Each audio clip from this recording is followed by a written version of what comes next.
আসসালামু আলাইকুম বন্ধুরা, কেমন আছেন? আশা করি ভালো আছেন। এখন মাহে রমজান, সিয়াম সাধনার মাস।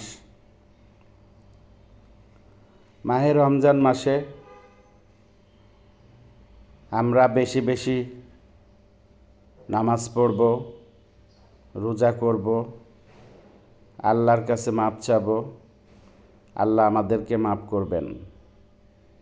পাশাপাশি আমরা অনেক ভাজা পোড়া খাই, অনেক সমস্যা হয় আমাদের। তো মাঝে মাঝে একটু আইটেমটা চেঞ্জ করতে হয়।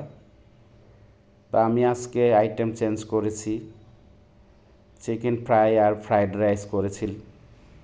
এটা আমার মেয়ের খুব পছন্দ, আমার মেয়েকে এটা দিলে খুব খুশি হয়। তো যাই হোক, আপনারাও খাবেন, ভালো থাকবেন, আমার জন্য দোয়া করবেন।